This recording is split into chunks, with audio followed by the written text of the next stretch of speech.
Hi there. I am Sumana Harihareshwara of ChangeSet Consulting. And I'm not using any slides today, so you're free to take a few minutes to stretch, fold some laundry, what have you. So we have a pipeline for getting folks with coding skills to start or contribute to open source software projects, and that's great, and I'm glad. But I am pretty sure we do not have a pipeline to recruit or grow contributors with leadership and management skills. A maintainer of a widely used project is a manager, but since skilled managers are scarce in open source, we're seeing important projects stumble or even wither for lack of managerial work. At least this is what I've seen, and if you are seeing something to the contrary, I do want to hear about it. And I think this phenomenon is a factor in the open source sustainability problem.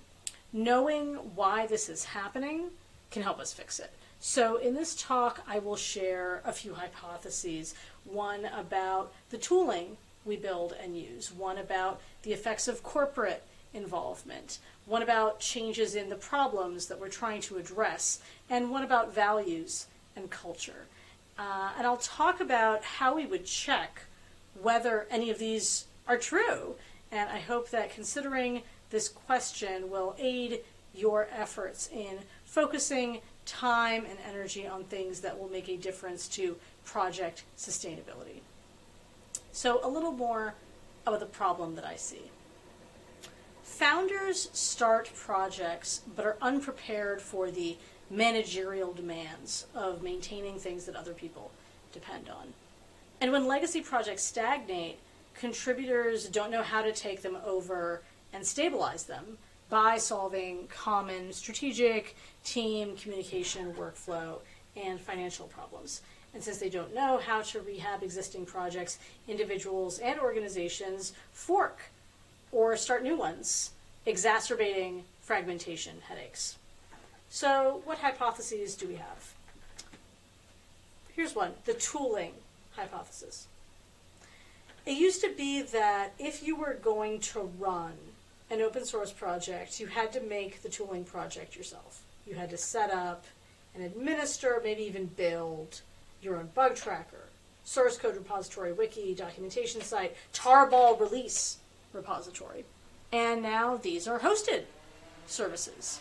GitHub, read the docs, PyPI. And that means that it's easier to start a project, but that also means it's easier to start a project without learning a lot about the value and capabilities of these platforms along the way. And then project founders are less equipped to use those things well. So that's one hypothesis. Here's another, the corporate involvement hypothesis or hypotheses.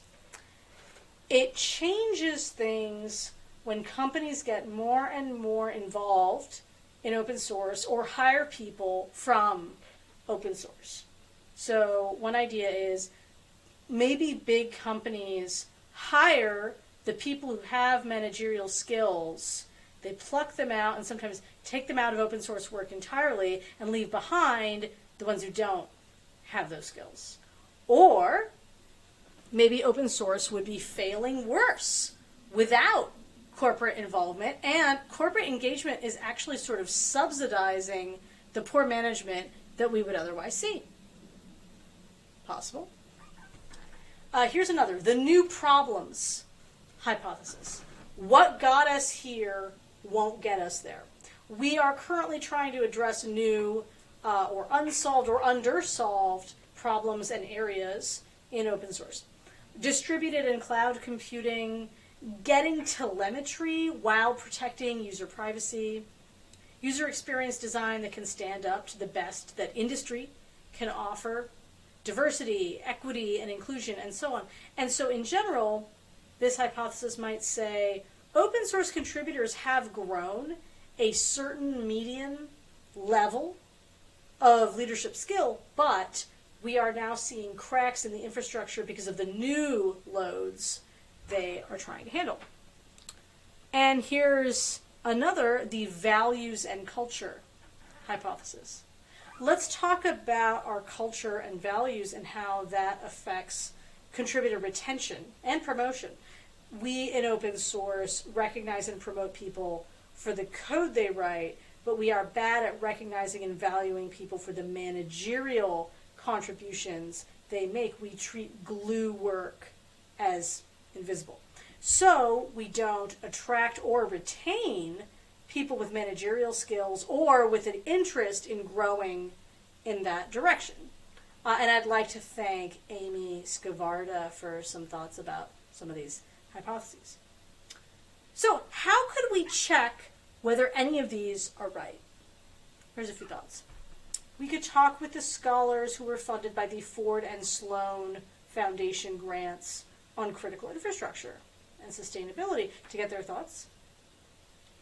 We could work with those CHAOSS people, CHAOSS, the Open Source Metrics Working Group, to construct a means to quantitatively measure maintainership actions happening within a project, and then find out what other attributes that correlates with, like whether or not certain particular projects or the domain areas that they're in were particularly influenced by companies.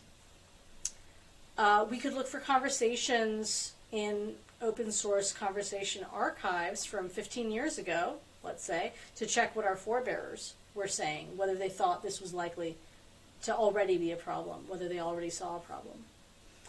We could try to offer explicit skills learning opportunities, training to contributors, existing contributors, to see whether people are interested and whether we can find ways to retain the people who take those offers as open source maintainers.